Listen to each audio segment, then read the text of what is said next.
Today in this video, I want to go over what we call a kakiyuki or open hand block. You see it a lot. It's the Karate Kids wax on, wax off, Mr. Miyagi type thing.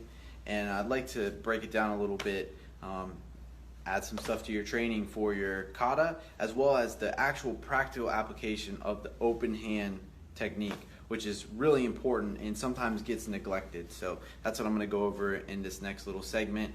Give a couple of tips, hand position, fingers, and what it's actually created for. So hope you guys enjoy. So the kakiyuki is an empty hand block. It's probably the most recognized besides the karate chop. But there's different applications of the kakiyuki, and I'm just going to demonstrate some slow ones here from our lineage. It's a very circular motion. The end position is elbow is about fist length away from your body, the elbow tip.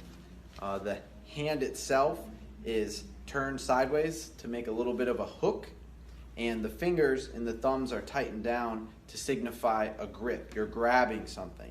So instead of just thinking this is a choppy block, it's a grab, right? Hands are up, you're fighting somebody, throws a punch, you grab it, grab the sleeve, grab the wrist. That's what I believe it's used for. Some other added tips for it. I went over the positioning away from your body. Too far is weak, too close is too crouched, so the fist length. The hand hooked, of course, and also you keep your elbow inside of your body and your hand can go slightly outside of your body. If you practice where you can always see your shoulder in a mirror, chances are you're going to deflect the punch and it's going to still tag you in the shoulder, so you want to give that extra 2 or 3 inches right outside of the body. Don't let your elbow swing out because you lose power, but the hand is fine. Sideways view too, this is not a really cramped block.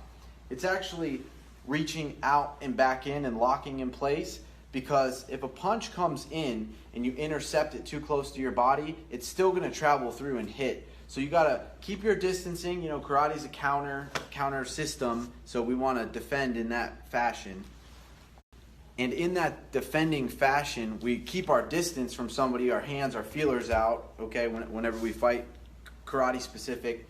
And you want to intercept that punch outside to guide it away from your body, and also for you to have a chance to grab. Because what some people don't know is, this guy has a big forearm, or just anybody, you're not going to be able to block a punch coming in and grab his forearm and expect to have enough power to hold him there, because it's very easy for him to pull away. So the kakiyuki comes out and pushes against the arm. This is all done extremely fast. And then as it guides the punch away, it slides down till you can actually get a confirmed lock on the hand. If you try to grab in the forearm, it won't work and they can slip out. As the punch is coming in, the hand comes, gets a feel on the arm, and then slides down and locks in place on the wrist where you have control. Moving away from the blocking aspects of the kakiyuki, right? We see the block, right? Punch comes in, you block it. These are also strikes from old Chinese Kung Fu, in the mix of that Chinese Kung Fu with the Okinawan Tei, making karate, empty hand. So if, your hands are up, like we have a kata Geksai Dai Ni, there's a move in it where we step forward, block really fast, step back, block really fast. Doesn't mean you're stepping forward and blocking, stepping back and blocking. What that can mean is you block once, right? Real fight, real situation, person coming in fast. You block once, this kakiyuki is no longer a block. You got the arm, you're poking them in the eyes, or you're hitting them on the side of the neck to grab the hook, guillotine, knee, whatever it comes. So these circular movements are very important to movement and controlling your opponent. It's just something to consider.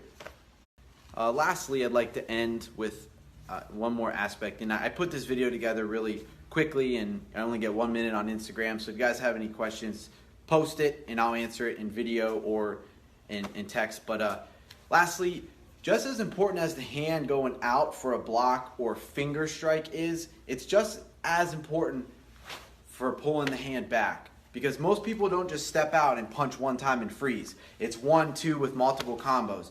You need to be able to use your kakiyuki as a block, then they punch again, the reblock on the on the way to the chamber position. So that is not just block and you freeze. It is block, block again, move around, hit, whatever you're going to do, you got to make sure that you flow with it. And I believe when you add the open hands, the Chinese type systems into your karate more, it helps your fluidity in real fighting.